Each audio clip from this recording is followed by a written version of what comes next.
اللہ سبحانہ تعالیٰ نے انسان کو پیدا کیا اور اس کو عقل دی. اس عقل کی وجہ سے انسان نے اس زمین میں بہت سی چیزوں کو ایکسپلور کیا اور دنیا میں زندگی گزارنے کے اس نے بہت سے طریقے سیکھے.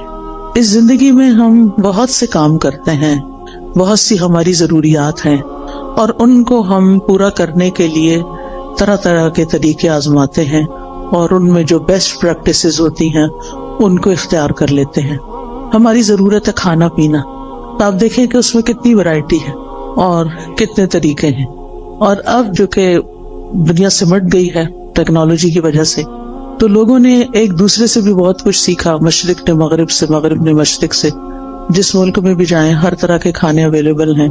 اسی طرح لباس کے معاملے میں، اسی طرح ہاؤسنگ کے معاملے میں، بہت ساری چیزیں ہیں جو انسانوں نے اپنی عقل استعمال کر کے، اپنی صلاحیتوں کو استعمال کرتے، ترقی کرتے کرتے اپنی صرف ضروریات نہیں بلکہ اپنی خواہشات کو بھی پورا کرنے کے بہت سے طریقے نکال لیے ہیں.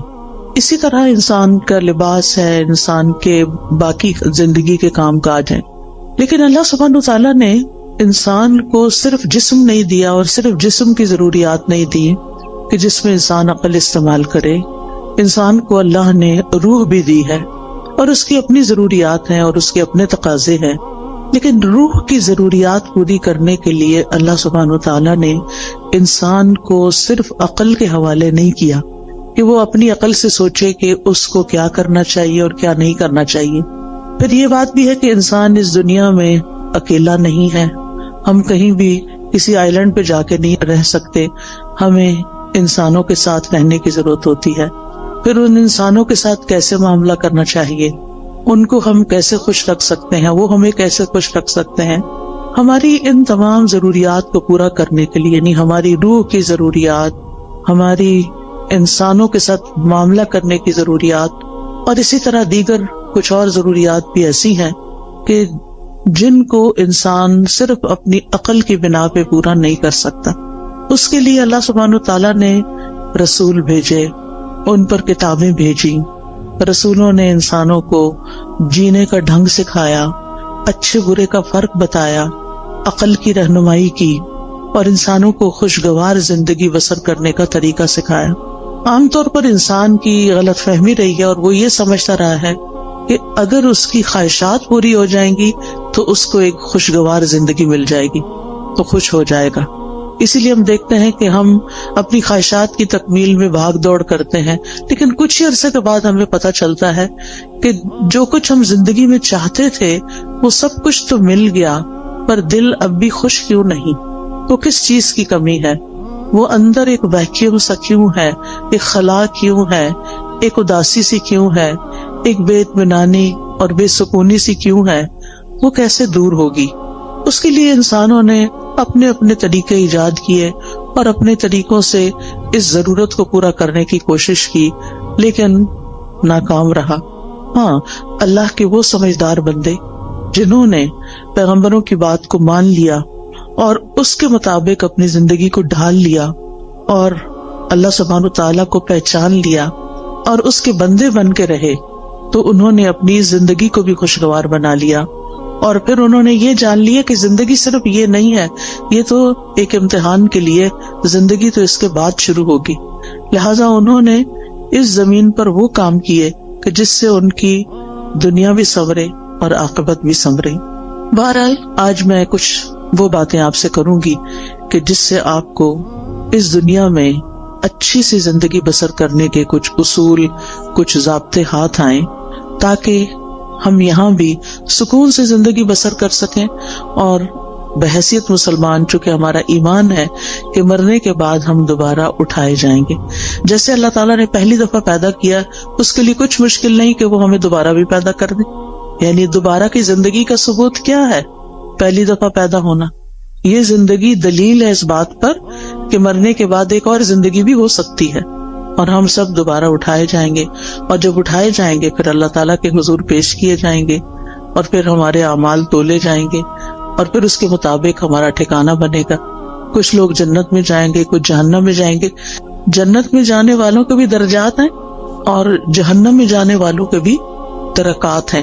عربی زبان میں درجہ کہتے ہیں جو اوپر کو چیز جاتی ہے، اور درک کہتے ہیں جو نیچے کو جاتی. ان المنافقین فی الدرک الاسفل، یعنی سب سے نچلے گڑھے میں منافق ہوں گے.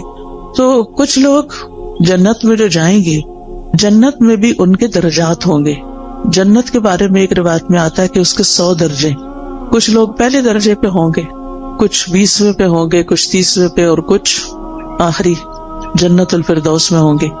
اور یہ درجات کس بنا پر ہوں گے؟ قرآن مجید میں آتا ہے لِكُلٍّ دَرَجَاتٌ مِّمَّا عَمِلُوا، ہر ایک کے درجات ہیں اس کے مطابق جو انہوں نے عمل کیے. یعنی جیسے عمل ہوں گے، جتنے عمل ہوں گے، اس کے مطابق درجہ ملے گا. دنیا میں بھی انسان جیسے جتنی کمائی کرتا ہے، محنت کرتا ہے، کام کرتا ہے، اتنا مال اکٹھا کر لیتا ہے. عمل کا بھی یہی حال ہے، جتنا انسان عمل کرتا ہے، کوشش کرتا ہے، اور اس کے مطابق پھر آخرت کے درجات کما لیتا ہے. اب یہ ہماری اپنی چوائس ہے کہ ہم اپنے لیے کیا چاہتے ہیں. بہرحال خوشگوار زندگی بسر کرنے کا پہلا اصول یہی ہے جو قرآن نے ہمیں دیا ہے کہ انسان عمل صالح پر، نیک کاموں پر، خیر کے کاموں پر توجہ کرے اور ان کو بجا لانے کی کوشش کرے.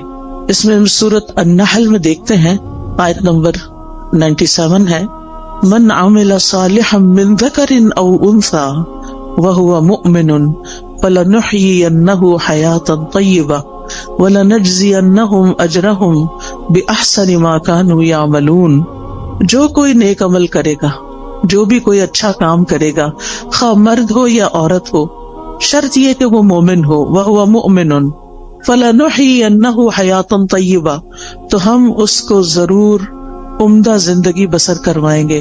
حیات طیبہ، یہ آخرت کی بات نہیں ہو رہی، یہ دنیا کی بات ہو رہی ہے کہ دنیا میں بھی اس کو ایک اچھی پیور لائف ملے گی، صاف ستھری زندگی ملے گی. اور اس کا تعلق انسان کے ظاہر سے بھی ہے اور انسان کے دل سے بھی ہے. اور پھر اس کے بعد وَلَنَجْزِيَنَّهُمْ أَجْرَهُمْ، ان کو ان کے اعمال کا بدلہ بھی ضرور دیں گے. بِأَحْسَنِ مَا كَانُوا يَعْمَلُونَ، اس بہترین طریقے پر جو وہ عمل کرتے تھے. یعنی جس کوالٹی کا، جس درجے کا وہ عمل کرتے ہوں گے، اسی درجے کے مطابق ان کو وہاں بدلہ بھی دیا جائے گا. اس لیے ہمارا فوکس اس بات پر ہونا چاہیے کہ ہم اپنی زندگی میں نیک اعمال کی طرف متوجہ ہوں. لیکن نیک اعمال سے پہلے ایمان ضروری ہوتا ہے، یعنی ہمیں اپنے ایمان پر کام کرنے کی ضرورت ہے. وہ مؤمن شرط ہے. اگر ایمان نہیں ہے تو آپ دیکھیں اچھے کام تو دنیا میں ہر کوئی کم کوئی زیادہ اچھے کام کرتا ہے، بلکہ بہت سے نان مسلم ایسے ہیں جو شاید مسلمانوں سے بھی زیادہ اچھے کام کر رہے ہوں، انسانیت کی بھلائی کے کام کر رہے ہوں، لیکن وہ فائدہ نہیں دیتے جب تک کہ وہ اللہ کے لیے نہ کیے جائیں اور اللہ پر ایمان لا کر نہ کیے جائیں. ایون مسلمان بھی اگر کوئی اچھا کام کرتا ہے لیکن اللہ کے لیے نہیں کرتا تو اس کا فائدہ نہیں ہوتا اس کو. اگر وہ اپنا کام دکھاوے کے لیے کر رہا ہے، دوسروں کو خوش کرنے کے لیے کر رہا ہے، تو اس کا وہ فائدہ نہ ہوگا. لہذا پہلا کام کیا کرنا ہے ہمیں کہ ہمیں اپنے ایمان پر کام کرنا ہے. ہمیں دیکھنا ہے کہ ہمارا ایمان کس کس چیز سے بڑھتا ہے اور کس کس چیز سے بڑھے گا. لہذا بہت ضروری ہے کہ ہم وہ کام کریں جس سے ہمارا ایمان بڑھے. اس میں آپ دیکھیں کہ ہم میں سے ہر شخص اپنے دل کی کیفیت کو تو سمجھتا ہے. ہم میں سے ہر ایک کو پتا ہے کہ کس کام کے بعد میری اندر کی فیلنگز اچھی ہو جاتی ہیں، میری اللہ سے محبت بڑھ جاتی ہے، مجھے لوگوں سے کوئی شکوے شکایت نہیں رہتے، مجھے صبر کرنا آ جاتا ہے، مجھے شکر کرنا آ جاتا ہے، مجھے لوگوں کے رویوں سے بے نیازی آ جاتی ہے، دنیا کے غم ہلکے ہونے لگتے ہیں. وہ کون سی چیز ہے؟ اس راز کو پائیں. جس نے اس راز کو پا لیا وہ کامیاب ہو گیا. کیونکہ بہت سے لوگ بھٹکتے رہتے ہیں اندھیروں میں، سب کچھ جاننے کے باوجود بھی ان کو یہ نہیں پتا چلتا کہ ان کے دل کا چین، سکون، اطمینان، خوشی کس چیز میں ہے. سب کچھ ہوتے ہوئے بھی وہ پریشان کیوں رہتے ہیں؟ سب کچھ ہوتے ہوئے بھی کسی چیز کی کمی کا احساس کیوں رہتا ہے؟ لہٰذا ہم میں سے ہر ایک کو مختلف چیزیں ٹرائی کرنی چاہیے. تجربہ کرنا چاہیے. وہ کون سی بات ہے، وہ کون سا کلام ہے، وہ کون سی مجلس ہے، وہ کون سا انسان ہے، وہ کون سی محنت اور کوشش ہے کہ جس کے بعد مجھے ایک سیٹسفیکشن نصیب ہوتی ہے. اور جس چیز کے بعد آپ کو ملے اس چیز کو پھر دوبارہ دہرانا چاہیے. وہ قرآن مجید کا پڑھنا بھی ہو سکتا ہے، وہ اللہ کا ذکر بھی ہو سکتا ہے، وہ بندوں کی خدمت بھی ہو سکتی ہے. اگر یہ سارے کام اللہ کی خاطر ہو رہے ہوں، کسی کو دکھانے کے لیے نہ ہو رہے ہوں، وہ صدقہ خیرات بھی ہو سکتا ہے. نبی صلی اللہ علیہ وسلم نے فرمایا کہ تم آگ سے بچو خواہ کھجور کا ایک ٹکڑا، یعنی پوری کھجور بھی نہیں، بشق تمرہ. شق کہتے ہیں یعنی اگر جب اس کو 2 حصوں میں توڑا جائے تو وہ ہر 2 حصہ شق جانب، یعنی اس کا ایک پیس جو ہے کھجور کا ایک پیس اندر تو گٹلی ہوتی. اگر وہ پوری کھجور بھی نہیں دے سکتے، آدھی کھجور دے کے بھی تم اس کو پا سکتے ہو، یعنی آگ سے بچ سکتے ہو. تو ایسا ضرور کرو. کہنے کا مطلب یہ ہے کہ ہم اپنی زندگی میں صرف اپنی خواہشات کی تکمیل نہ کریں، صرف اپنی خواہشات کے پیچھے نہ دوڑتے رہیں، بلکہ ان کاموں کے پیچھے جائیں خواہ ان میں محنت لگتی ہو، خواہ ان میں تکلیف ہوتی ہو، خواہ ان میں کچھ قربانی کرنی پڑتی ہو، لیکن اس کے نتیجے میں ہمیں سکون قلب حاصل ہوتا ہو. امام ابن تیمیہ نے کہا تھا کہ انسان کے لیے ایک جنت دنیا میں ہے اور ایک آخرت میں ہے. جو دنیا کی جنت میں داخل نہیں ہوا وہ آخرت کی جنت میں داخل نہیں ہو سکتا. وہ دنیا کی جنت کیا ہے؟ وہ دنیا کی جنت دل کا سکون ہے، دل کی راحت ہے، دل کی ٹھنڈک ہے، دل کا اطمینان ہے، دل کی خوشی ہے کہ جس سے انسان ہر طرح کے حالات میں ایک پرسکون انسان رہتا ہے. اس کے لیے ہر شخص کو خود محنت کرنا ہے. اور اصول میں نے آپ کو دے دیا کہ اس کی جو ہے وہ ایمان لا کر عمل صالح ہے، نیک عمل ہے. لیکن وہ نیک عمل کیا کیا ہے، ان کا علم حاصل کرنا ضروری ہے کہ کون کون سے کام اللہ تعالیٰ کو پسند ہیں. پھر اسی طرح آپ دیکھیے کہ دوسری چیز جو انسان کو خوشی دیتی ہے وہ انسانوں کے ساتھ احسان کا معاملہ ہے، چاہے زبان کے ساتھ چاہے کام کے ساتھ. یعنی جب آپ کسی کے ساتھ اچھا بول لیتے ہیں، صرف اس کے ساتھ نہیں جو آپ کے ساتھ اچھی طرح بات کرتا ہے، اس کے ساتھ بھی جو آپ سے اچھی طرح بات نہیں کرتا اور کبھی بھی نہیں کرتا. ہم میں سے ہر شخص کی زندگی میں کچھ لوگ ایسے ضرور ہوتے ہیں کہ ہم ان کے ساتھ اچھا کرتے بھی رہیں پھر بھی وہ ویسے ہی رہتے ہیں جیسے وہ ہوتے ہیں. لیکن ایسی جگہ پر جب انسان اپنی سیٹسفیکشن کے لیے اچھا کرتا ہے تو مزہ نہیں آتا، لیکن جب اللہ کے لیے کرتا ہے تو اس کا دل خوش ہو جاتا ہے کہ میں نے وہاں نیکی کی، میں نے اس کے ساتھ نیکی کی جس سے مجھے کوئی جواب نہیں ملنا. لہذا قولوا للناس حسنا، لوگوں سے جب بھی بات کریں، چاہے آپ کے ملازم ہوں، چاہے آپ کے رشتہ دار ہوں، چاہے آپ کہیں کام کرتے ہیں تو آپ کے کولیگز ہوں، چاہے آپ کہیں پڑھاتے ہیں تو آپ کے شاگرد ہوں، کوئی بھی ہو، بڑوں کے ساتھ پھر بھی انسان عزت کا اور احترام کا ایک معاملہ کرتا ہے، لیکن عموماً اپنے جیسوں کے ساتھ پھر ویسا ہی کرتا ہے جیسے اس کے ساتھ کیا جا رہا ہوتا ہے، اور اس کو ہم جسٹیفائی بھی کرتے ہیں. ہم یہ کہتے ہیں وہ بھی تو کرتا ہے نا، وہ بھی تو ایسے ہی کرتا ہے، ایسے کو تیسا ہی ہونا چاہیے. یہ اصول ہم نے خود بنا لیا، ایسے کو تیسا. یہ قرآن سے ٹکراتا ہے. ایسے کو تیسا نہیں. جو برا کرے ہمیں کیا تعلیم دی گئی ہے کہ ہم اس کے ساتھ اچھا کریں. ادفع باللتی ہی احسن، برائی کو اس طریقے سے دور کرو جو زیادہ اچھا طریقہ ہو. تو انسانوں کے ساتھ احسان بات کے ذریعے بھی، کوئی اچھی بات ان کو بتائیں، کوئی اچھا مشورہ دیں. اگر ان کو کوئی پریشانی ہے یا ان کو کسی بات میں کوئی مشکل پیش آئی ہوئی ہے تو ان کی اس مشکل کا حل تلاش کرنا. تو زبان کے ذریعے آپ کسی کو تسلی دے سکتے ہیں، کسی کا دل خوش کر سکتے ہیں، تو یہ احسان کا معاملہ ہے. اور دوسرا عمل کے ساتھ، کام کے ساتھ، جن لوگوں کے ساتھ ہمارا دن رات کا انٹریکشن ہوتا ہے ہمیں یہ معلوم ہوتا ہے کہ ان کی ضروریات کیا ہیں، ان کے وہ کون سے کام ہیں جو میں کر سکتی ہوں، میں کہاں ان کے کام آ سکتی ہوں. اور پھر جب آپ وہی کام کرتے ہیں تو آپ کو خاص خوشی نصیب ہوتی ہے. ایک خوشی انسان کو اپنی خواہشات کی تکمیل سے ہوتی ہے کہ جو لوگ آپ کو اچھے لگتے ہیں آپ ان کے لیے کچھ کرتے ہیں تو آپ کو بہت اچھا فیل ہوتا ہے، تو وہ بھی ایک خوشی ہوتی. لیکن وہ دراصل آپ اپنی خواہش پوری کر رہے ہوتے ہیں. لیکن ایک احسان وہ ہوتا ہے کہ آپ اللہ کی خاطر للہ، صرف اللہ کو راضی کرنے کے لیے، اور کسی بدلے اور کسی صلے کی کوئی توقع نہیں. انما نطعمکم لوجہ اللہ لا نرید منکم جزاء ولا شکورا. ہم تو تمہیں صرف اللہ کی خاطر کھلا رہے ہیں، ہم تم سے نہ کوئی بدلہ چاہتے ہیں، شکریہ بھی نہیں چاہتے، حتیٰ کہ ہم یہ بھی نہیں آپ پہ بوجھ ڈالتے کہ آپ ہمارے لیے دعا کریں. کیونکہ سلف صالحین کسی نیکی کے جواب میں دعا کا مطالبہ کرنے کو بھی بدلہ سمجھتے تھے. وہ کہتے تھے کہ کسی سے یہ مت کہو کہ میں نے آپ کے ساتھ یہ کیا ہے جو بس آپ مجھے اس کے بدلے میں دعا دے دیں. نہیں، وہ خود دے دے تو یہ اس کا احسان ہے اور اس کو دینی چاہیے. کیونکہ انسان بعض اوقات کسی کی نیکی کا، کسی کے احسان کا بدلہ اس شکل میں نہیں دے سکتا جو احسان اس نے ہم پہ کیا ہوتا ہے. ہاں، دو شکل میں ہم اس کو بدلہ دے سکتے ہیں.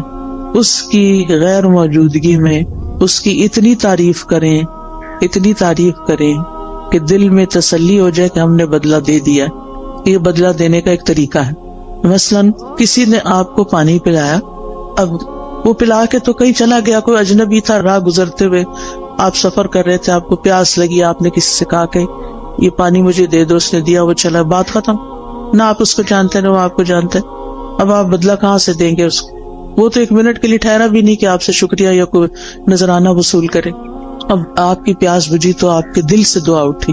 یہ آپ کا اپنا فرض بنتا ہے کہ آپ اس کے لیے کچھ کریں، اور بہترین چیز آپ کیا کر سکتے ہیں کہ اس کے لیے دعا دے سکتے ہیں، اور پھر اپنی منزل پہ پہنچ کے اس کی تعریف کر سکتے ہیں کہ ایسا اور ایسا شخص مجھے راستے میں ملا کہ جس کی یہ اور یہ خوبیاں تھیں. اور اگر کوئی کسی کو جانتا ہو تو اس وقت بھی.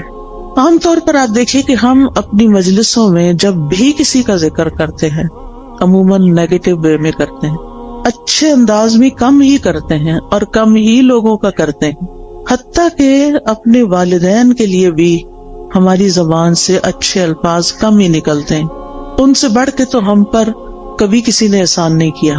ہم سب سوچیں کہ ہم سب اپنے والدین کا، ان کے تو کئی ایک حقوق ہے نا، ان میں سے ایک یہ ہے کہ ان کی زندگی میں بھی اور ان کے مرنے کے بعد بھی ان کو اچھے الفاظ سے یاد کیا جائے. ہم جب بہن بھائی آپس میں مل کے بیٹھتے ہیں تو اپنے والدین کی کتنی خوبیاں بیان کرتے ہیں، یا اپنے دوستوں میں بیٹھتے ہیں یا ان کے دوستوں کے ساتھ بیٹھتے ہیں تو ان کی کتنی نیکیاں یا کتنے احسان ہمیں تو یاد بھی نہیں رہتا، ہم تو دیکھتے بھی نہیں کہ یہ احسان ہے ان کا. پھر اسی طرح اور لوگ ہوتے ہیں ہماری زندگی میں جنہوں نے ہم پہ احسان کیا ہوتے ہیں. کوئی نانی دادی ہوتی ہے، کوئی اور ٹیچر ہوتی ہے، کوئی رشتہ دار ہوتی ہے، کئی لوگ ہوتے ہیں نا. ایک انسان جب گرو کرتا ہے، بڑا ہوتا ہے، تو کئی لوگوں کا اس میں ہاتھ ہوتا ہے. آپ تنہا کچھ بھی نہیں ہے. آج ہم جو کچھ بھی ہیں اس میں بے شمار لوگوں کا تعاون ہے ہماری شخصیت کو بنانے میں، ہمیں کسی قابل بنانے میں کہ ہم بڑے ہو کر کچھ کرنے کے قابل ہو سکیں. اس میں اس شخص کا بھی ہاتھ ہے جس نے بچپن میں ہمیں انگلی پکڑ کے چلنا سکھایا تھا، ہمیں دانت صاف کرنے سکھائے تھے. بعض اوقات وہ مدر ہوتی ہے، بعض اوقات وہ مدر کی کوئی ہیلپر ہوتی ہے. کتنے بے شمار لوگوں کا ہم پر احسان ہے. ہم سوچے کہ ہم نے اپنے محسنین میں سے کتنے محسنوں کو اچھے لفظوں میں کبھی یاد کیا. اور آپ دیکھیں کہ ہمارے منہ سے جو لفظ نکلتے ہیں نا، ان کا سب سے پہلے براہ راست امپیکٹ خود ہمارے اپنے اوپر پڑتا ہے. جب ہم اچھی بات کرتے ہیں تو اس کا اچھا اثر خود اپنے اوپر پڑتا ہے، آپ کا اپنا دل خوش ہوتا ہے. اور جب ہم کسی کی بری بات کرتے ہیں یا سنتے ہیں تو اس کا برا اثر آپ کے اپنے اوپر بھی پڑتا ہے. یہ ہو نہیں سکتا کہ آپ اس سے پھر بچ جائیں، کہ آپ کسی کو کچھ سنا دیں. اور سے کوئی شخص کسی کو کوئی گالیاں دے رہا ہے تو یہ تو نہیں ہوتا کہ وہ اٹھا کے صرف اس پہ کچھ پھینک رہا ہے، وہ اپنے آپ کو اپنے کانوں کے ذریعے اپنے دل پہ بھی پھینک رہا ہے. تو ان احسنتم احسنتم لانفسکم، اگر تم اچھا کرو گے تو اپنی ذات کے لیے اچھا کرو گے. انسان جب اچھا کرتا ہے اپنے ہی لیے اچھا کرتا ہے. اسی طرح خوشگوار زندگی بسر کرنے کے لیے بڑا ضروری ہوتا ہے، ایک اچھی زندگی بسر کرنے کے لیے کہ انسان کسی اچھے کام میں مصروف رہے. ایک تو وہ کام ہوتے ہیں نا جو ہمیں کرنے پڑ جاتے ہیں، جو مجبوری سے ہم کرتے ہیں، ہمارے اوپر وہ ڈال دیے جاتے ہیں. مثلاً آپ بیٹی ہیں، گھر میں رہتی ہیں، تو آپ کی والدہ نے آپ کو کچھ کام کہہ دیے کہ یہ تم نے کرنے. جیسے ہم اپنے بچوں کے ساتھ کرتے ہیں، کچھ کام بیٹے کے ذمہ، کچھ بیٹی کے ذمہ، کچھ وہ تو کرنا ہی ہے کہ آپ کا فرض بنتا ہے کہ آپ جس گھر میں رہتے ہیں، جہاں سے آپ سارے فائدے اٹھاتے ہیں، وہاں آپ پے بیک بھی کریں، کچھ نہ کچھ واپس لوٹائیں، کچھ نہ کچھ اس گھر کی خیر خواہی کریں. لیکن یہ کافی نہیں ہے، یہ تو فرض کے درجے میں ہے نا. جو احسان ہوتا ہے نا وہ فرض سے آگے کی چیز ہوتی ہے، ٹھیک ہے نا. مثلاً حدیث سے جبریل میں احسان کی تعریف کیا کی گئی ہے؟ ان تعبد اللہ کأنک تراہ. اب اس میں آپ دیکھیں دو حصے ہیں. ان تعبد اللہ ایک حصہ ہے جو ہم سب کرتے ہیں، کأنک تراہ دوسرا حصہ جو احسان کا درجہ ہے. اگر آپ یہ نہیں کرتے کأنک تراہ تو آپ صرف عبادت کریں، فرض پورا کریں، ہو گیا. لیکن احسان کے درجے کو نہیں آپ پہنچے. احسان کے درجے کو وہ پہنچتا ہے جو اسے خوبصورت انداز میں نبھاتا ہے. تو اس میں آپ دیکھیے کہ ہم سب اپنی زندگی میں کوئی نہ کوئی ایسا مقصد رکھیں، کوئی نہ کوئی ایسی چیز کریں جو ہمارے روزمرہ کے فرائض سے آگے کی چیز ہو. اس میں ہم کوئی علم سیکھنے کی بات کر سکتے ہیں، کوئی سکھانے کی کر سکتے ہیں، کوئی ایسا ہنر اللہ نے آپ کو دیا ہے کہ جس سے آپ خلق خدا کو کوئی فائدہ پہنچا سکتے ہیں. اور جو لوگ اپنی جوانی میں مصروف زندگی گزارنا سیکھ لیتے ہیں، اپنے وقت کو لغو اور فضول بیکار باتوں سے بچا کر اچھے کاموں میں لگاتے ہیں، ان کا بڑھاپا بڑا خوشگوار ہوتا ہے. میں نے مختلف لوگوں کے بڑھاپے دیکھے ہیں، کچھ کے انتہائی مزریبل کہ رو رو کے انہوں نے وقت کاٹا زندگی کا آخری، اور کچھ کا انتہائی خوشگوار، جن میں سے الحمدللہ میری اپنی والدہ محترمہ تھی. ہم 12 بہن بھائی تھے، انہوں نے 13 بچے جنم دیے، 13واں فوت ہو گیا تھا، لیکن 12 انہوں نے پال کے جوان بڑے کیے اور ان کی تربیت کی، اور وہ ساری زندگی انتہائی مصروف رہی انہی بچوں کی پیدائش اور پرورش اور تعلیم اور شادی اور ان سب چیزوں میں. لیکن اللہ سبحانہ وتعالیٰ نے ان کو کچھ لمبی زندگی دے دی کہ جب وہ 60s کے بعد ان سب کے فرائض سے فارغ ہوئی تو انہوں نے نئے سرے سے تعلیم حاصل کرنا شروع کر دی. انہوں نے باقاعدہ داخلہ لے کے الہدیٰ میں تعلیم القرآن میں کورس کرنا شروع کیا، نوٹس بنانے شروع کیے، ٹیسٹ دینے شروع کیے. اسٹوڈنٹس کے ساتھ اتنے ہمبل طریقے سے بیٹھتی تھی کہ جیسے وہ بھی ایک اسٹوڈنٹ ہے، یونیفارم پہنتی تھی، اور بچیوں کے ساتھ ایسی دوستی رکھی ہوئی تھی جیسے کسی اپنے ہم عمر کے ساتھ ہوتی. بے شمار بچیاں ان سے مشورے لیتی، کوئی کچھ بات کرتی، کوئی کچھ، یعنی سب کی وہ نانی اماں تھی. اور پھر ایک دفعہ کورس ختم ہوا، پھر دوبارہ شروع کر دیا، پھر تجوید کورس میں داخلہ لے لیا. تجوید کورس کے لیولز ہوتے ہیں، پھر وہ اگلے لیول میں لے لیے، حتیٰ کہ ایک تجوید کا لیول کا آفٹرنون میں ونس اے ویک کورس شروع ہوا، اس میں بھی داخلہ لے لی. اب وہ صبح 8 بجے سے آئی بھی ہوتی تھی اور پھر میرے گھر پہ آرام کرتی، اور پھر وہ شام کا کورس اٹینڈ کر کے 70s میں تھی جب ان کی وفات ہوئی، 78 ایئرس کی تھی وہ. اور اس کے باوجود وہ کسی دن اپنی کلاس مس نہیں کرتے. وہ بہن بھائیوں میں سے جو ملنے جاتا وہ کہتا آپ آرام کریں، آپ کیوں اپنے آپ کو تکلیف دیتے. لیکن وہ صبح سویرے وہ اپنے کام پہ پہنچی ہی ہوتی تھی. اور جس دن وہ بیمار ہوئی ہیں اس سے ایک دن پہلے بھی وہ اپنی کلاس میں آئی ہیں اور اپنا سارا دن وہاں پورا کیا ہے، اور شام کو کسی کو ملنے کے لیے بھی گئی ہیں، اور پھر اگلے دن صبح اٹھی ہیں تو ان کو تکلیف شروع ہوئی ہے جس میں ان کی ڈیتھ 2-3 دن کے بعد ہو گئی. اور نہ ان کی زبان پہ کسی کا شکوہ، نہ کسی سے گلہ، نہ کسی سے کوئی توقع، کون میرے پاس آتا ہے اور کون نہیں. اور اگر ہم جاتے بھی تھے نا جیسے بہن بھائی ماشاءاللہ ایک کے بعد ایک، تو تھوڑی دیر بات چیت کرتی تھی، پھر کہتے اچھا میری ذرا صورت رہتی ہے، ہر روز صورت بقرہ پوری پڑھنی. پھر آل عمران بھی شروع کر دی کہ جب پتا چلا کہ 2 صورتیں قیامت کے دن 2 بادلوں کی شکل میں ہوں. اور پھر اپنے ہاتھ سے ڈیلی الہدیٰ میں صدقہ کرنا. الحمدللہ ان کے بعد بھی اب تک ہم نے وہ سلسلہ جاری رکھا ہوا ہے کہ جس طرح وہ خود آ کے ہر روز سیدھی جا کے صدقہ کرتی ہیں، بھیجتی کہ جا کے ڈال کے آئیں. تو الحمدللہ تو جو عادتیں انسان ڈال لیتا نا اپنے اندر کسی نہ کسی کام کی مصروفیت رکھنے کی. ٹھیک ہے اگر آپ کے اس وقت بچوں کی وجہ سے بہت مصروفیت ہے، آپ ریگولر 4 دن کا کورس جوائن نہیں کر سکتے، فل ٹائم نہیں کر سکتے، آپ ہفتے میں 1 دن کر لیں.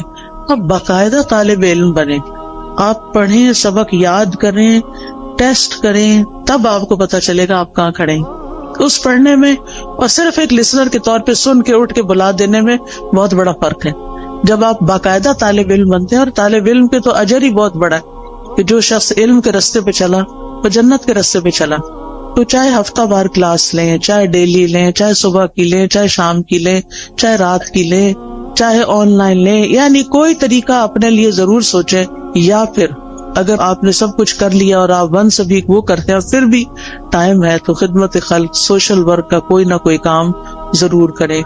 غریب لوگوں سے جا کے ملیں، کچی بستیوں میں جائیں، جو ان پڑھ لوگ ہیں ان کو پڑھائیں، جو ضرورت مند ہیں ان کی ضروریات پوری کریں. نہیں، آپ کے آس پاس بہت سے لوگوں کی آپ خدمت کر سکتے ہیں. تو جو کسی کے ساتھ احسان کا معاملہ کرتا ہے وہ احسان واپس اس پہ لوٹ کے آتا ہے، یعنی واپس آپ کی طرف ہی آئے گا. دنیا میں بھی آپ کو فائدہ دے گا، آپ کی زندگی خوشگوار ہو جائے گی، آپ کے غم دور ہو جائیں گے، اور آخرت میں تو فائدہ دے گا ہی دے گا. مسلمان کو جب قبر میں دفن کیا جاتا ہے، اور قبر کی تنہائی تو آپ کو پتا ہے کوئی بھی ساتھ نہیں جاتا، اس وقت صرف عمل ساتھ جاتے ہیں. تو نماز اس کے سرانے کی طرف آ جاتی ہے، صدقہ خیرات اس کے، زکوٰۃ دائیں طرف آ جاتی ہے، روزہ بائیں طرف، اور صدقہ خیرات اور دیگر نیکیاں پاؤں کی طرف. لہٰذا کوئی بھی عذاب کسی طرف سے بھی آنے کا رستہ نہیں رہتا، اور وہ یہ چیزیں اس کو پروٹیکٹ کرتی ہیں. لیکن اگر ان میں ہی کمی ہو اور وہی ناقص ہو، پروٹیکشن والی ویک ہو، تو پھر کون بچانے آئے گا؟ وہاں تو رونا دھونا بھی کام نہیں آئے گا. لوگ مزے سے اپنے بستروں میں سوئے ہیں، اور قبر کا عذاب سہنے والا اندھیری کوٹڑی میں اکیلے مصیبت میں پڑا ہوا ہے، جس کا کوئی فریادی نہیں ہے، کوئی پوچھنے والا نہیں. تو ابھی ہمارے پاس ٹائم ہے، ابھی ہماری زندگی ہے، کیوں نہ ہم ایسے کام کریں کہ اس دنیا میں بھی جئیں تو اطمینان کے ساتھ جئیں، اور آگے بھی اطمینان کے ساتھ رہیں. پھر اسی طرح آپ دیکھیں کہ ایک اور چیز کا آپ خیال رکھیں کہ ماضی میں جو کچھ ہو چکا اس پر غمگین نہ رہا کریں، ریگریٹس نہ کیا کریں، بہت بس توبہ کر لیا کریں. جو ہو چکا سو ہو چکا، اب وہ ہاتھ سے نکل چکا ہے. اب ہمارا معاملہ اللہ تعالیٰ کے ساتھ ہے، اور وہ غفور الرحیم ہے، رحمان الرحیم ہے. لہٰذا اس سے ہم اچھا حسن ظن رکھتے ہیں کہ وہ ہمیں معاف کر دے گا. لہٰذا جتنی بھی غلطیاں جو جانتے ہیں اور جو نہیں جانتے، ان سب پر ہم توبہ کرتے رہیں، استغفار کرتے رہیں، لیکن غم نہ کریں، کیونکہ بعضوں کے شیطان انسان کو غمگین رکھتا ہے. وہ کیا چاہتا ہے کہ انسان اسی طرح الجھتا رہے اپنے غموں میں اور کچھ نہ کرے. تو آپ نے اس کے پھندے میں نہیں آنا. اس نے کہنا کہ میرا معاملہ اللہ کے حوالے ہے، مجھے اپنے رب سے اچھی امید ہے. اور حدیث میں ہمیں کیا تسلی دی گئی ہے کہ اللہ اپنے بندے کے ساتھ کیسا معاملہ کرتا ہے، جیسا وہ اس کے بارے میں گمان کرتا ہے. اسی طرح مستقبل کا ہم غم فکر بھی نہ کیا کریں. میں ہمیشہ سوچتی ہوں جس رب نے اب تک پالا ہے، اب تک سنبھالا ہے، آگے بھی وہی رب ہے. جس چیز کے بارے میں بھی فکر آنے لگتی ہے تو میں اپنے مائنڈ کے اندر اس چیز کو ایسے ریپ کرتی ہوں، اور پھر میں کہتی ہوں اللہ تعالیٰ یہ آپ کے حوالے. جیسے موسیٰ علیہ السلام کی والدہ نے موسیٰ علیہ السلام کو ریپ کیا اور باسکٹ میں ڈالا اور دریا کی نظر کیا اور کہا یہ آپ کے حوالے.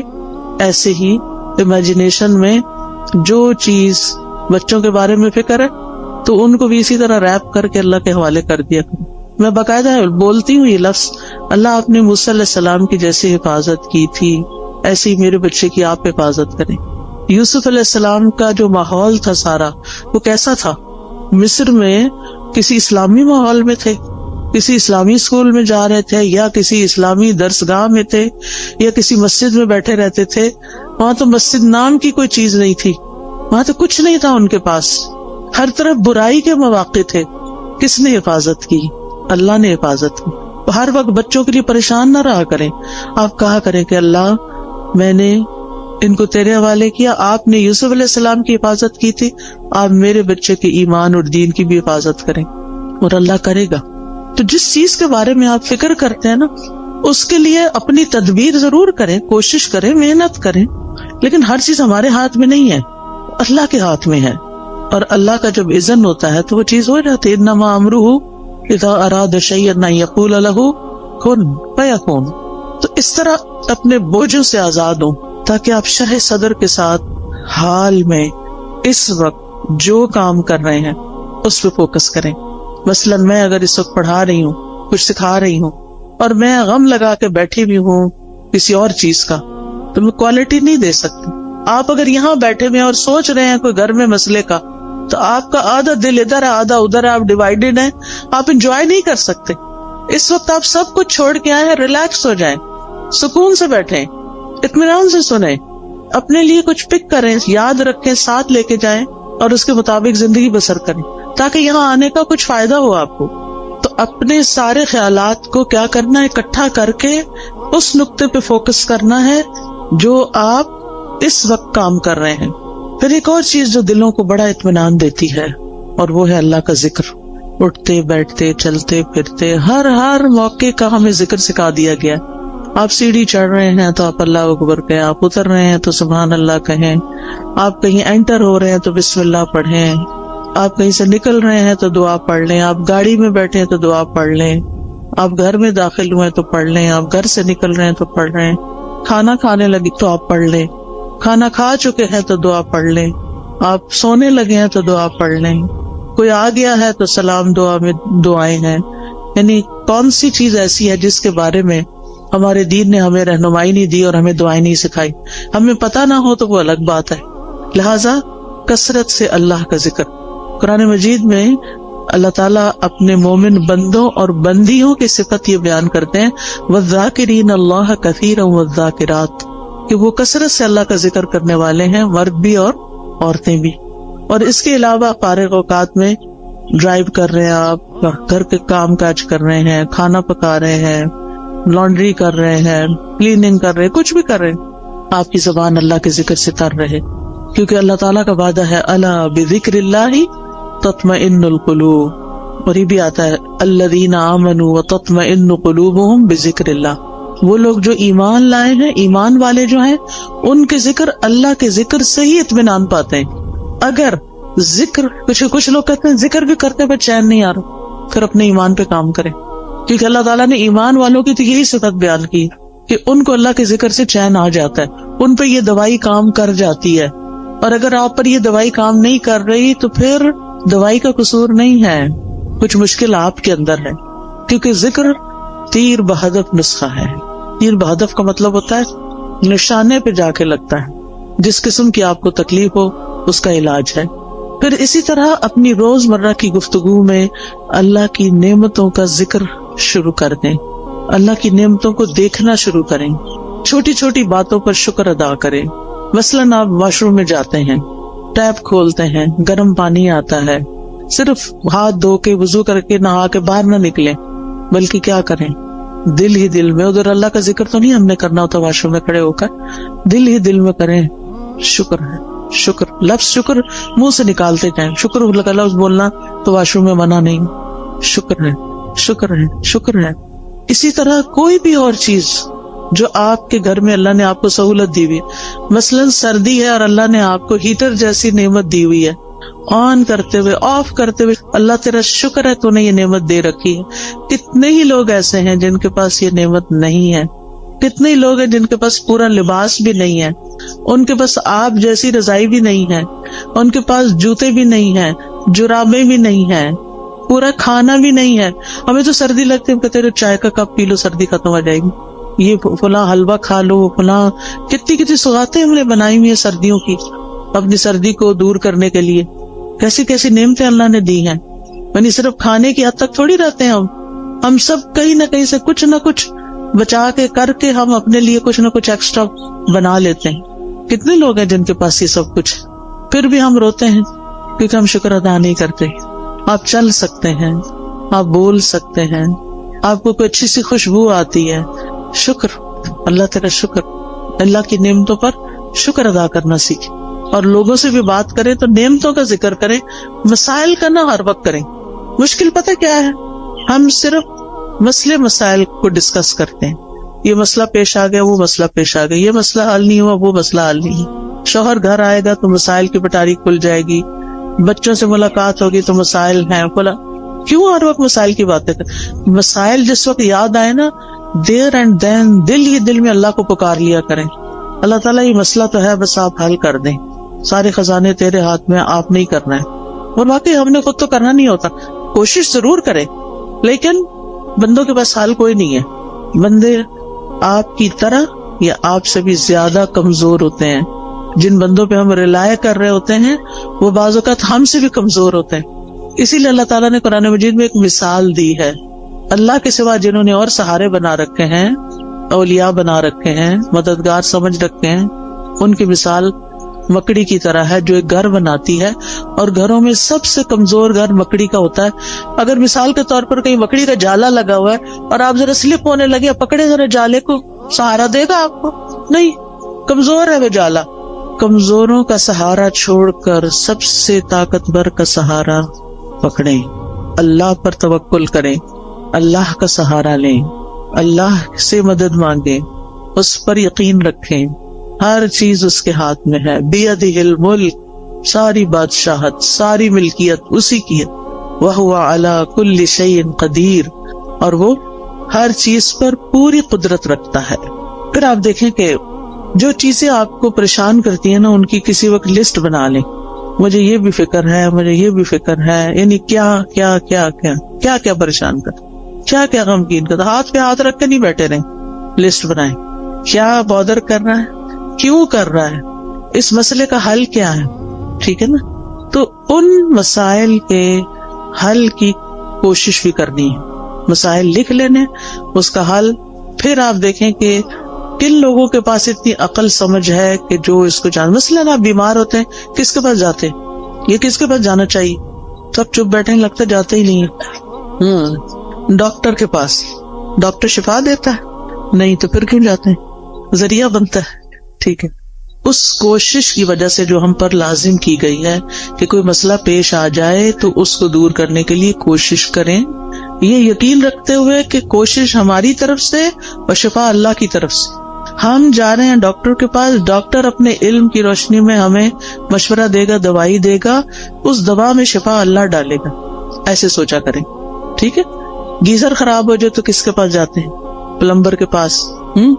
اسی طرح جس قسم کا کوئی مسئلہ پیش آتا ہے زندگی میں، اس کا حل کس کو اللہ نے سکھایا، کون ہو سکتا ہے، بس اس کے پاس جائیں۔ ہر ایک کے سامنے، یہ نہیں کہ دوست کا فون آیا تو اس کو کہانی سنا، آج گیزر خراب ہو گیا تھا، پھر ٹھنڈا پانی تھا، پھر یہ ہو گیا، وہ کتنا وقت اپنا بھی ضائع کر اس کو بھی بیزار کیا۔ وہ کیا کر سکتی ہے اپنے گھر میں بیٹھی ہوئی آپ کے گیزر کے لیے؟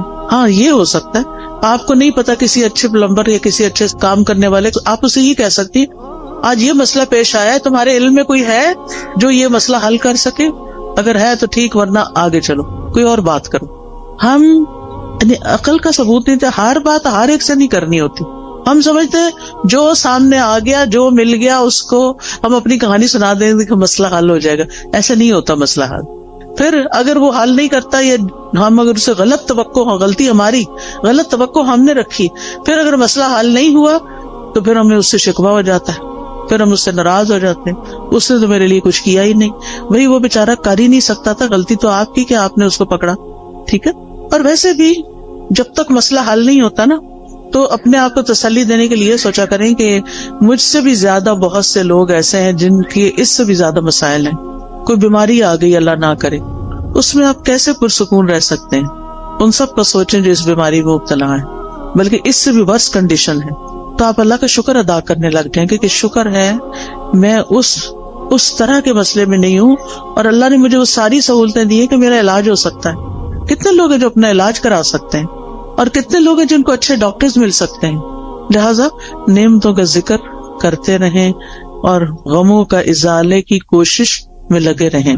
پھر اسی طرح ماضی کے ایسے واقعات، ایسے حادثات جنہوں نے آپ کی زندگی کو، کچھ انسانوں کے ساتھ آپ کا معاملہ گڑبڑ ہوا، کچھ اور اس طرح کے گریوینسز ہیں، ان کو نا کہیں کھود کے زمین میں دفنا دے سب کو۔ وہ پنجابی میں کہتے ہیں نا، مٹی پاؤ، ان پہ لٹرلی مٹی ڈالیں۔ آپ نا اپنے امیجنیشن سے کام لیا کریں کہ آپ امیجنیشن میں گڑھا کھود رہے ہیں، اور پھر اس میں وہ سارا مسئلہ ڈال کے، اوپر مٹی ڈال کے دفن کر دی اور بلا دیا، بس ختم۔ کوئی بات بھی کرے تو کہیں الماضی لا یذکر، عربی میں ایک محاورہ ہے، الماضی لا یذکر۔ ایک شخص کے بارے میں آتا ہے کہ اگر کوئی اس کو تکلیف دیتا ہے یا کسی کے ساتھ اس کا کوئی ایسا معاملہ ہو جاتا، اور پھر وہ شخص شرمندہ ہو کے اس کے پاس آتا کہ مجھے معاف کر دو، میں نے فلاں وقت میں تمہارے ساتھ ایسا کیا، تو وہ یہی بولتا الماضی لا یذکر، ماضی کی باتیں نہیں دہراتے، جو ہو گیا ہو گیا، ذکر نہیں کروں۔ کہتے ہیں وہ فوت ہو گیا اور کسی کو خواب میں آیا کہ اللہ نے تمہارے ساتھ کیا معاملہ کیا، تو کہتا کہ الماضی لا یذکر، میرے بھی پچھلے سارے گناہ معاف کر دیے۔ تو انسان ہے نا، انسانوں سے ہمیں تکلیف پہنچ جاتی ہے، لیکن ہم نے رہنا بھی ان کے ساتھ ہوتا، تو پچھلی باتوں کا نہ کھوتے کو ریتے رہا کریں اور دعا کیا کریں اللہ میرے ذہن سے نکال دے یہ باتیں. بعض اوقات یہ ہوتا ہے کہ شادی کے موقع پر کوئی مصائب ہو جاتا ہے، شوہر کی طرف سے ایسی تکلیف پہنچتی ہے یا کسی اور کی طرف سے یا کبھی بچوں کی طرف سے بھی، اور وہ ہرٹ کرتی ہے باقاعدہ. ان سب کو نکال دے زندگی سے ایز اف ہوئی نہیں. پھر ایک بڑی خوبصورت دعا ہے نبی صلی اللہ علیہ وسلم کی جو زندگی کو خوبصورت بنانے کے لیے فائدہ مند ہے. اللہم اصلح لی دینی الذی هو عصمت امری واصلح لی دنیای التي فیہا معاشی واصلح لی آخرتی التي فیہا معادی واجعل الحیاة زیادة لی فی کل خیر واجعل الموت راحة لی من کل شر. یہ دعا زبانی یاد کر لیں اور اس کو دن میں کم از کم ایک دفعہ تو ضرور پڑھا کریں. ساری چیزیں ٹھیک ہو جائیں گی. اس میں دین، دنیا، آخرت، ہر چیز کو ٹھیک کرنے کی بات ہے. پھر اسی طرح بعض اوقات انسان اپنے اوپر قابو نہیں پا سکتا، اپنے ہاتھوں مجبور ہوتا ہے، چاہے غصے کا وقت ہو، چاہے غم کا وقت ہو، چاہے خوشی کا وقت ہو. بعض اوقات ہم خوشی میں بھی آپے سے باہر ہو رہے ہوتے ہیں. تو ایسی صورت میں اللہ تعالیٰ سے دعا کیا کریں اللہم رحمتک ارجو فلا تکلنی الی نفسی طرفۃ عین وَأَصْلِحْ لِي شَأْنِي كُلَّهُ لَا إِلَهَ إِلَّا أَنْتَ. اے اللہ میں تیری رحمت کی امید رکھتی ہوں، تو مجھے میرے نفس کے حوالے ایک آگ جھپکنے کی دیر بھی نہ کرنا، ایک لمحے کے لیے بھی مجھے میرے نفس کے حوالے نہ کرنا، کیونکہ ان النفس لامارۃ بالسوء، یا تو نفس کسی برائی کی طرف لے جائے گا یا نفس کوئی بری بات یاد کر لے گا پچھلی اور اس سے پریشانی کھڑی ہو جائے گی. تو لا الہ الا انت، اللہ الہ تو ہی میرا ہے. تو انشاءاللہ یہ دعائیں دل کو مضبوط کرتی ہیں، اور پھر جب دل مضبوط ہو جاتا ہے تو اللہ پہ توکل بڑھ جاتا ہے، اور جو اللہ پہ توکل کرتا ہے اللہ اس سے کافی ہو جاتا ہے. وَمَن يَتَوَكَّلْ عَلَى اللَّهِ فَهُوَ حَسْبُهُ. جو اللہ پہ توکل کرتا ہے اللہ اس کا کام بنا دیتا ہے. پھر اسی طرح یہ ہے کہ اپنی زندگی میں اچھے لوگوں کے حالات زندگی پڑھا کریں، صحابہ کے بارے میں، صحابیات کے بارے میں، نبی صلی اللہ علیہ وسلم کی سیرت، قصص القرآن، کیسے ان لوگوں نے صبر کیا، کیسے زندگیاں گزاری، نیک لوگوں کے حالات، علماء کے حالات، محدثین کے، مفسرین کے، فقہاء کے، جنہوں نے کچھ کام کیے ہیں زندگی میں. آپ کو اس سے بہت خوشی ملے گی. ایسی کتابیں ہیں. جب میں یہاں پڑھتی تھی تو بہت لائبریریاں تھیں.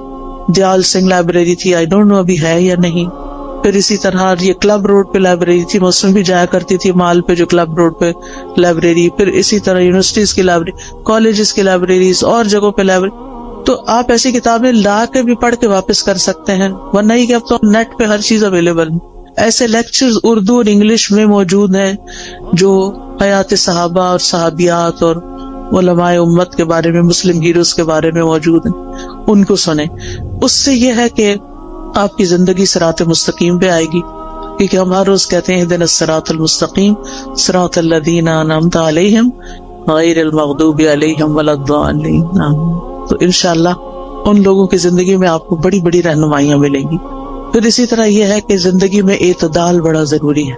خوشی میں اعتدال، غم میں اعتدال، محبت میں اعتدال، نفرت میں اعتدال، ہر چیز میں توازن اور اعتدال.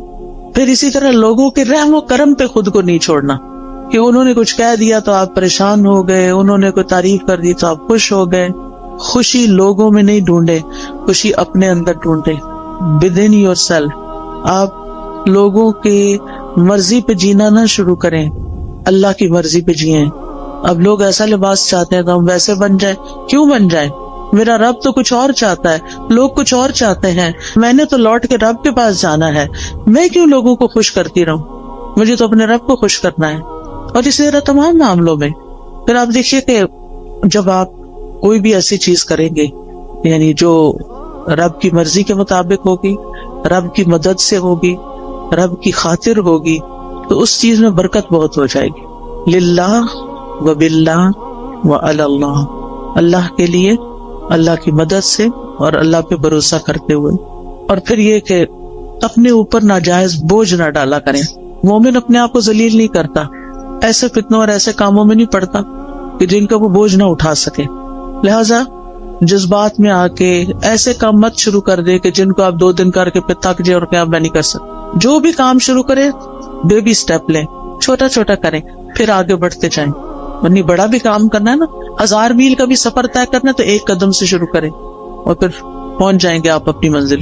لیکن زندگی میں چلتے رہیں, کچھ کرتے رہیں. اللہ تعالیٰ ہمیں اس کی توفیق عطا فرمائے. وآخر دعوانا ان الحمدللہ رب العالمین. تو آپ میں سے اگر کوئی کچھ بات کرنا چاہتا ہے تو یو آر موسٹ ویلکم. السلام علیکم استاد جی. وعلیکم السلام. میں پوچھنا چاہتی ہوں کہ آپ جو دعائیں ہمیں بتاتی ہیں, سکھاتی ہیں, تو یہ ہمیں کہاں سے ملے گی, ہم یاد کرنا چاہتے ہیں. جی, 2 چیزیں ہیں. اچھا سوال کیا آپ نے, سب کا بھلا ہو جائے گا. مجھے نہیں معلوم یہاں کوئی اسٹال لگا ہوا یا نہیں, لیکن قرآنی اور مسنون دعائیں جو ہیں اور ایاک نستعین, اس کے اندر یہ دعائیں ہیں. اسی طرح اگر آپ کے پاس آئی فون یا اینڈرائیڈ ہے تو اس میں ایپ ہے دعائیں کے نام سے. آپ اگر الہدا انٹرنیشنل ٹائپ کریں نا سرچ میں جا کے, جہاں سے ایپس نکلتی ہیں, تو وہاں الہدا انٹرنیشنل ٹائپ کریں تو وہاں جتنی بھی ایپس ہم نے بنائی ہیں وہ ساری آ جائیں گی. اس میں قرآنی اور مسنون دعاؤں کی ایپ الگ بھی آ جائے گی, سونے جاگنے کی بھی آ جائے گی, اور ایک دعائیں کے نام سے ساری دعاؤں کو اکٹھا کر دیا گیا, وہ بھی آ جائے گی. وہ آپ ڈاؤن لوڈ کر لیں اپنے فون پر, اور جب آپ کا دل چاہے اس کو مارک کر لیں, بک مارک لگا لیں, اور اپنی دعائیں پڑھتے رہیں. ٹھیک, اس میں فیوریٹ کا نشان بھی لگا سکتے ہیں. دعائیں تو بے شمار ہیں, جو مجھے ملی سب ڈلواتی گئی. یعنی اس میں یہ کوشش کی کہ کوئی چیز رہے نہیں, جو علم میں آئے وہ رہے نہیں, وہ جمع ہو جائے بس, تاکہ سب کچھ اللہ سے مانگ لیں. خود تو آتا نہیں نا, تو جو رسول اللہ صلی اللہ علیہ وسلم نے مانگی یا نیک لوگوں نے مانگی, ہم بھی وہ مانگ لیں اپنے لیے. تو اس ایپ کو میں بہت انجوائے کرتی ہوں. بس ایسے اوپر کرتے جاؤ اور پڑھتے جاؤ اور دعائیں مانگتے جاؤ. عمرے کی صحیح ختم ہو جاتی ہے, وہ دعائیں ختم نہیں ہوتی. اتنی دعائیں ہیں اس میں الحمدللہ. تو وہ آپ ایپ ڈاؤن لوڈ کر لیجیے. ٹھیک ہے, اور کوئی؟ السلام علیکم. وعلیکم السلام. میرا ایک سوال ہے کہ ابھی آپ نے اچھے طریقے سے بتایا کہ ہماری پرابلمز ہیں, ہماری مشکلات ہیں, اور ان کو ہم نے ڈیل کیسے کرنا ہے. تو آپ گائیڈ کریں پلیز کہ اس وقت جو ہمارے یوتھ ہیں اور اسلام کی جو اس وقت شکل ہے دنیا میں, اس کو ہم کس طرح بہتر طور پہ کر سکتے ہیں. کیونکہ ہم سب مائیں ہیں, ہماری کوشش ہوتی ہے کہ ہم اپنے بچوں کو دین سے محبت اور دین کا جو ابھی آپ نے عقیدہ بتایا وہ ان میں آنا چاہیے. تو تھوڑا سا گائیڈ کریں پلیز, ہم کس طرح اپنے بچوں کو اس فتنوں کو. آپ دیکھیں کہ بچوں کی تربیت کے لیے بہت ساری چیزیں ہیں, بہت سے میرے لیکچرز بھی اس پہ ہیں, لیکن ایک چیز یاد رکھیے, جو ان سے کروانا ہے وہ خود نمونہ پیش کریں. اگر ہم خود کر کے وہ دکھائیں گے ان کو, تو وہ بھی یقین کے ساتھ اس کو کریں گے, اور انشاءاللہ ہمارے کہنے میں بھی وزن ہوگا اور برکت ہوگی, اور انشاءاللہ وہ آگے بڑھ کے کریں گے. ہم میں سے ہر شخص اپنا اور اپنے سے آس پاس کے 10 لوگوں کا ذمہ لے لے کہ ان کی زندگیوں کو قرآن و سنت کے مطابق کرنا ہے, تو آپ دیکھیں کہ بہت جلدی امیج ٹھیک ہو سکتا ہے انشاءاللہ. اس میں کوئی ایسی چیز ہمارے پاس چھو منتر بالکل نہیں ہے کہ جس سے کچھ ہوگا. لانگ ٹرم کام کرنا پڑے گا. جیسے اگر آپ نے مثلا اپنا وزن کم کرنا ہو, کوئی دنیا میں ایسا نسخہ نہیں کہ آپ کوئی چیز کھا لیں اور آپ پتلے ہو جائیں. لمبے عرصے میں کام کر کے اپنا امیج ٹھیک کرنا پڑتا ہے. جی, آپ کچھ کہنا چاہیں؟ میں قرآن کی خود بھی تعلیم حاصل کرنی چاہیے. آپ کے آس پاس جو ہے اتنا اچھا سینٹر بنا ہوا ہے, تو اپنی زندگی کا کچھ وقت نکالیں اور یہاں سے آ کے سیکھیں, تاکہ آپ کو اندازہ ہو کہ قرآن آپ کو اپنے بچوں کی تربیت کے کون سے اصول سکھاتا ہے, تاکہ آپ وہ امپلیمنٹ کریں. تو اس کے لیے پہلے علم کا ہونا ضروری ہے. تو یہ پاس ہی آپ کا سینٹر ہے, اس میں ضرور بالکل کوئی آ کے پراپر اس کا انٹروڈکشن کروا دے, کہاں پر ہے. جی السلام علیکم ورحمۃ اللہ وبرکاتہ. جی یہ ہمارا جو سینٹر بنا ہوا ہے, اس میں آفٹرنون بچوں کی کلاسز ہو رہی ہیں, پورے 5 دن ہو رہی ہیں. تو ہم نے فری پک اینڈ ڈراپ بھی دیا ہوا ہے, تو اس میں آپ بچوں کو لائیں. بچے الحمدللہ سیکھ رہے ہیں, تو آپ بچوں کو ادھر کروائیں. تو اس لیے یہ سب نے جو 408 ای بلاک, تو آپ بچوں کو بھیجیں, تو بچے انشاءاللہ سیکھیں گے. آپ لوگ خود بھی آئیں, عورتوں کے لیے بھی کورسز ہیں, بچیوں کے لیے بھی ہیں, اور شام کو جو ہے وہ بچوں کی کلاسز ہو رہی ہیں. تو یہ سوسائٹی سے بہت لوگ آ رہے ہیں, یہ کماہا سے آ رہے ہیں, جٹول سے آ رہے ہیں. تو آپ بچوں کو ادھر لائیں, تو بچے انشاءاللہ سیکھیں گے. السلام علیکم. کسی کو اور تو نہیں کچھ کہنا؟ السلام علیکم. جی وعلیکم السلام. میں آپ سے بات کرنا چاہتی ہوں کہ آپ سسٹم کی بات کریں. اللہ تعالیٰ قرآن پاک میں حاکم سے مخاطب ہے, تو سسٹم کی بات نہیں آپ کرتی ہیں, آپ قرآن کی ساری باتیں. جی آپ صحیح کہتی ہیں. اللہ تعالیٰ نے قرآن مجید میں یا ایھا الذین آمنوا کہا ہے. بہت دفعہ ایمان والوں کو ہی خطاب کیا ہے, جس میں صرف حاکم نہیں ہوتے, سبھی ہوتے ہیں. اور جو کوئی بھی سسٹم بنتا ہے نا وہ انسان بناتے ہیں. اگر یعنی سسٹم کسی بلڈنگ کا نام نہیں ہے, سسٹم کسی دیوار کا نام نہیں, کسی مشین کا نام نہیں. سسٹم بنا بھی لیے جائیں تو ان کو امپلیمنٹ انسان کریں گے. کیا ہمارا ملک اسلام کے نام پر نہیں لیا گیا؟ کیا ہمارے ملک کا آئین اسلامی نہیں ہے؟ کیا ہمارے ملک میں بہت سے قوانین اسلامی نہیں ہیں؟ لیکن جتنے ہیں, میں نہیں کہتی سارے, لیکن جتنے ہیں وہ بھی کیوں نہیں امپلیمنٹ ہو رہے؟ کیونکہ ایسے افراد نہیں ہیں.